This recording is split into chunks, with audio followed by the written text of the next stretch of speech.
Je m'appelle Charlotte Fermant, j'ai 28 ans. Je suis joueuse pro de tennis en fauteuil, de paratennis. Je suis actuellement 3e française et 39e au classement mondial. J'ai eu mon accident le 4 juillet 2007. J'étais dans un champ dans le sud de la France et on s'amusait à marcher, courir sur des gros ballots de foin. Et donc le ballot de foin m'a renversé, m'a écrasé. Quand on finit l'école en juin valide, je suis retournée à l'école en octobre en fauteuil. Je pensais que j'allais remarcher, je pensais que voilà, c'était juste une phase, un épisode qui allait durer peut-être 6 mois, 1 an, et puis ça allait redevenir normal. Mais bon, c'était pas le cas. Quel sentiment t'avais eu? Acceptation, résignation, effondrement? Effondrement, un moment. Quand j'étais à l'université, quand je devais être autonome, quand j'y arrivais pas, il y avait des hauts et des bas, et que j'avais pas l'habitude d'être seule avec un handicap. Mais je me suis repris, je me suis dit que c'était pas le handicap qui allait m'arrêter de continuer à vivre, de continuer à faire ce que j'aime faire. Et en fait, je pense, moi, c'est le sport qui m'a vraiment aidé à passer ce cap d'acceptation. J'ai fait de la natation à haut niveau pendant peut-être 6-7 ans avant mon accident. J'ai décidé de continuer et ça m'a beaucoup frustrée parce que je terminais beaucoup dernière dans les courses, dans les compétitions.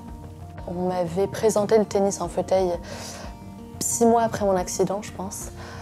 J'avais totalement refusé de commencer ce sport parce que je voulais pas commencer un sport en fauteuil, je voulais pas être vue en tant que personne en situation de handicap en fauteuil. Mais je me suis dit 6 ans plus tard, 7 ans plus tard, pourquoi pas? Et j'ai commencé à prendre des cours, j'ai tout de suite adoré. Je décide donc en 2016 de partir en Argentine. J'ai envie d'apprendre une nouvelle langue, j'ai envie de commencer du bénévolat juste pendant 5-6 mois.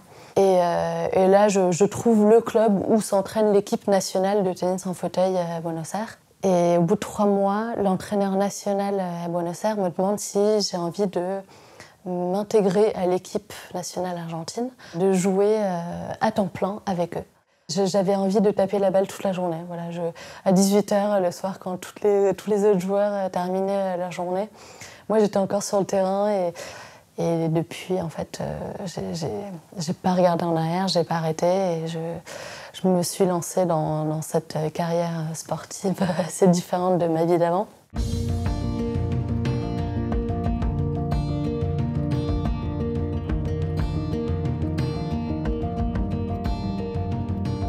Quel conseil tu pourrais donner justement à des personnes comme toi en situation de handicap?